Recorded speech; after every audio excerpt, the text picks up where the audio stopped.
राजेंद्र घनवट कडून बीडमधील अनेक शेतकऱ्यांची फसवणूक आणि छळ, अंजली दमान यांचा आरोप। चौकशी करून गुन्हा दाखल करण्याची मुख्यमंत्र्यांसह महसूल मंत्र्यांकडे मागणी। राजेंद्र घनवट धनंजय मुंडेंचे निकटवर्तीय फोटो दाखवत अंजली दमान यांचा दावा। धनंजय मुंडेंच्या पत्नी आणि घनवट व्यंकटेश कंपनीचे मालक असल्याचाही दाखवला पुरावा। भाजपचा राष्ट्रीय अध्यक्ष अद्याप का ठरला नाही, संजय राऊतांनी उपस्थित केला सवाल। पडद्यामागे काहीतरी शिजत असल्याची शंका देखील राऊतांनी केली व्यक्त।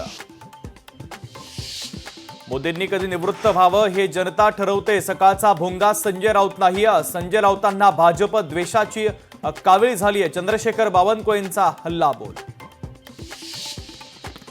सुधीर मुनगंटीवार यांच्या मनातील खदखद पुन्हा एकदा समोर, चंद्रपूरला सोबत घेतल्याशिवाय महाराष्ट्राचा विकास शक्य नाही। दिल्लीचे तख्त राखताना चंद्रपूरला सोबत घ्यावं, मुनगंटीवार यांचं सूचक वक्तव्य।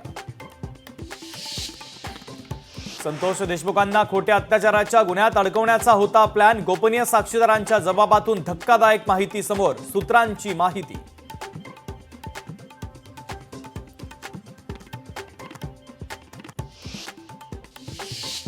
सतीश भोसले उर्फ खोक्या प्रकरणात व्हिलन ठरून माझ्या हत्येचा कट, एका पोर्टलला दिलेल्या मुलाखतीमध्ये भाजप आमदार सुरेश धस यांचा खळबळजनक आरोप। वक्फ विधेयकावर उद्या दुपारी 12 वाजता लोकसभेत चर्चा, विधेयक संसदेत मंजूर होणार का याकडे संपूर्ण देशाचं लक्ष। मुंबई, ठाणे आणि पालघरमध्ये आज पावसाचा अंदाज, उन्हाची तीव्रता कमी होण्याची शक्यता, नागरिकांना उकाड्यापासून दिलासा।